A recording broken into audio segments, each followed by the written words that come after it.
5 ways to help you buy your first home. Let's have a look.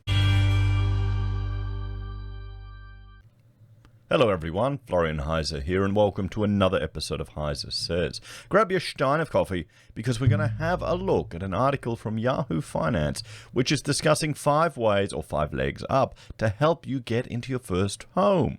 And, let's just see how many of these suggestions involve government intervening in the market. Let's just see, because there may be a pattern. But before we get into that, I want to bring up the old doozy of housing affordability.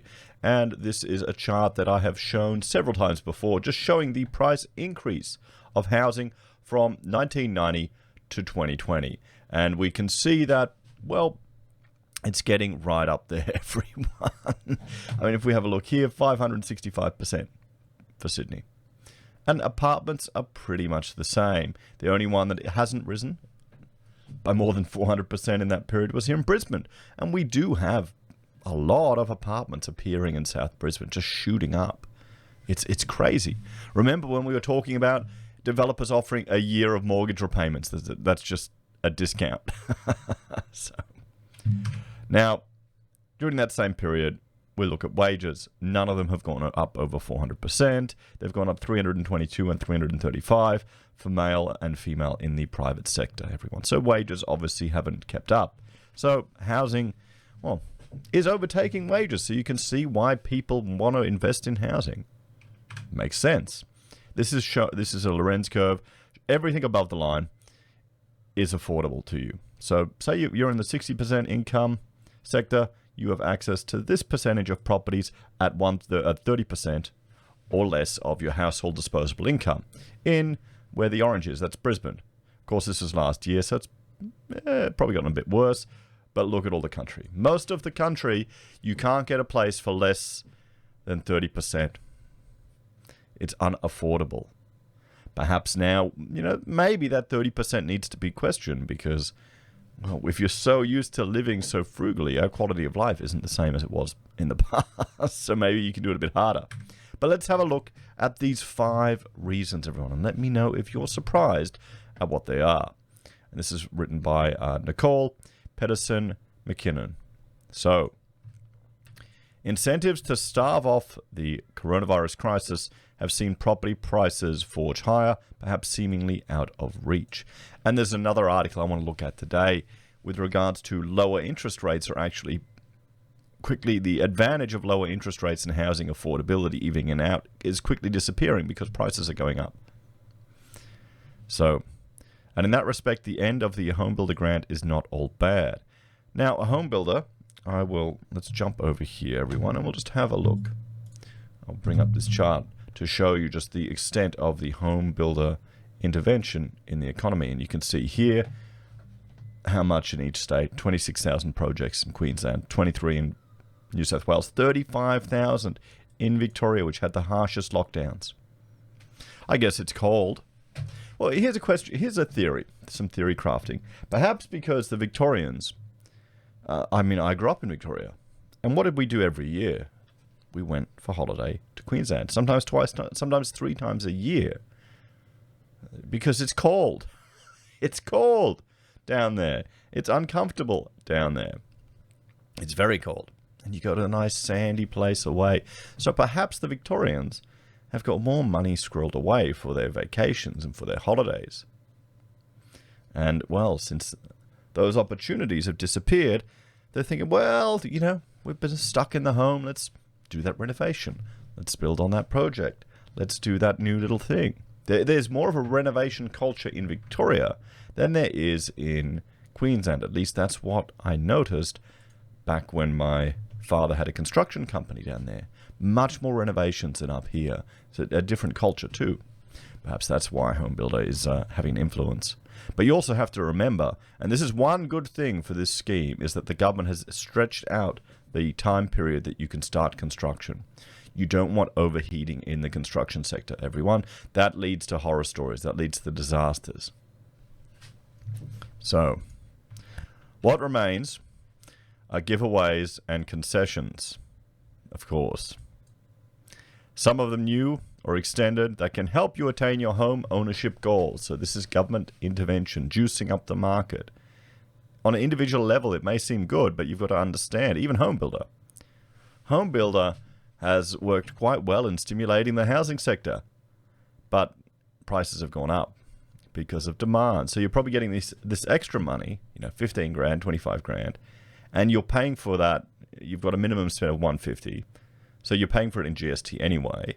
And the market overheats, so you lose all that benefit. If you like, there are legs up on the property ladder. The first three are also good for people worried about prices running away from them while they scrimp and save. Okay, so the first one is the First Home Loan Deposit Scheme. The First Home Loan Deposit Scheme has been extended for another year with another 10,000 places announced. This allows eligible first home buyers to purchase a property with only a 5% deposit. The government goes guarantor for the remaining 15% that exempts you from paying extortionate lender's mortgage insurance. The program is available to households earning less than $125,000 a year. And of course, we also have the new and improved 2% deposit. Oh boy, and there are already people complaining that that's not good enough.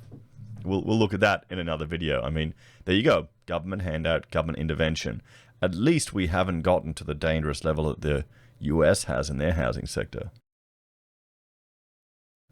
Just letting everyone get a mortgage for nothing.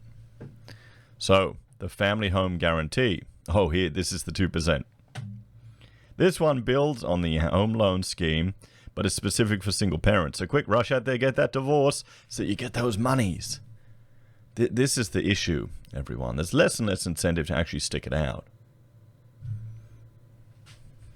This time, you're able to get into the property market with a deposit of just 2%.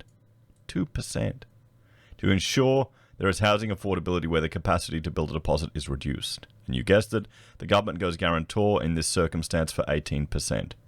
As such, it's called the Family Home Guarantee. Well, yeah. What do you reckon?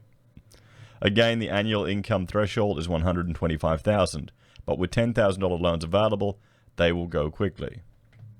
There are some 37 lenders from which you can get the original First Home Loan Deposit Scheme, and we could presume that similar lenders will offer this one. I mean, there you go. 2%. When are we going to have 0% down? No repayments forever. The Super Saver Scheme. The First Home Buyer Super Saver Scheme is to be expanded. The scheme allows you to shovel extra money into super on a voluntary basis, specifically designated for house purchase. While previously it allowed deposits of up to $30,000 over 2 years, from July 22nd, it will be increased to $50,000 over those years. You get to withdraw that plus earnings less tax. The beauty of this is that your savings build in a concessional tax environment, so quicker than outside of super. You'd also hope that earnings would be greater than the paltry ones you get in the bank right now. A further positive to this is that it doesn't erode your compulsory contributions. Welcome news. When young people in particular, more than 1 million of them, access the $20,000 of super available for COVID hardships. So, I mean, this just shows you the complexity of our tax system. They want you to funnel this money into superannuation.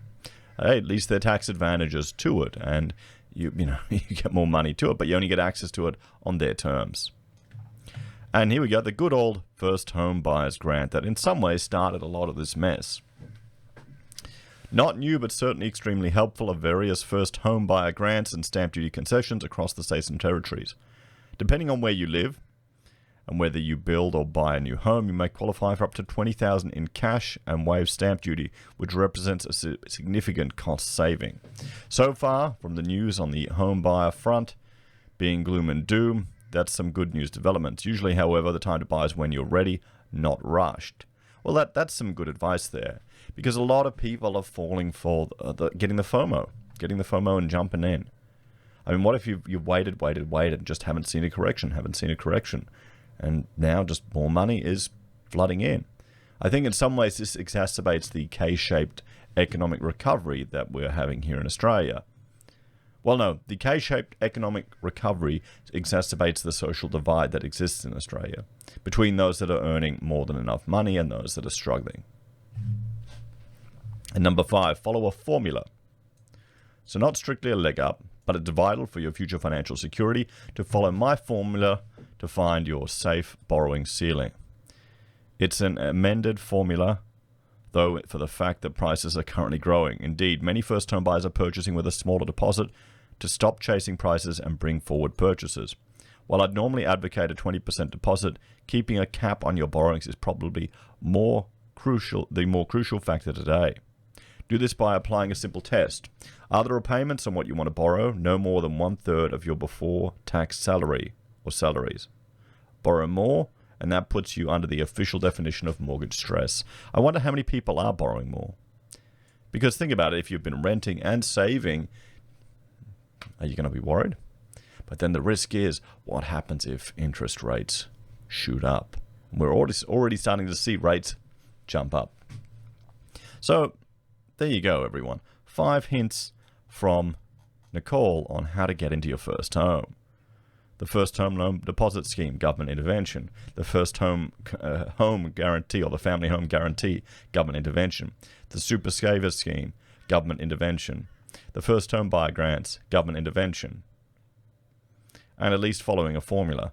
That's good. Financial literacy, planning, and habit. But there you go. I mean, what's the takeaway from this, guys? What is the lessons that we're going to learn, or the solutions? We need to stop people expecting the government to take care of them. Is that even possible in Australia? Is it a hopeless cause to stop, nanny government or daddy government coming taking care of you? We're such a conditioned populace here. We're so used to state intervention in so many levels of our lives. I think a lot of people have this fantasy that Australians are all laid back and relaxed. No, we're really uptight, a bunch of tall poppy syndrome, jealous Karens. Prove me wrong, guys, but it feels like it's getting worse. Maybe it's just the media, it's just portraying it. Never once do we see any criticism. And I know, from the ABC articles of someone who's just all tough on their luck. Oh, woe is me. I pissed all my money away and then I went to a loan shark or cash service and now no one's helping me. I'm just getting tired of it. We need to get off this gravy train, this entitlement mentality. The advice is nothing but handouts, government support, and government intervention. They're just going to juice up the market again, guys. It's not real. It's not real. It's fake. I'm hoping financial literacy will improve. A viewer sent me a book that I'm in the process of looking at, a children's book to teach kids financial literacy. I'll have to, do a video reading it with the kids. An ABC book. It's perfect for us. But I think it'll ruffle some feathers in what it says, which is good. I'm advocating freedom from debt to promote individuality. I think you'll be a less compliant citizen if you're not enslaved by debt. Maybe that's, there's the conspiracy theory of why so many people want mortgages. And then you're compliant. Thanks for watching. Let me know your thoughts and opinions on this one in the comments down below. If you're a fan of the channel and enjoy the content I create, here are a few ways you can support us. You can join us on YouTube or Patreon. You can support us using SelfWealth or Stake when you sign up. You can use our affiliate links at Amazon, eBay, Independent Reserve, or AussieBroadband. We've got merch. You can also use Gold Pass from the Perth Mint or good old PayPal. Take care, everyone. Have a great day. I'll see you in the next episode. Bye for now.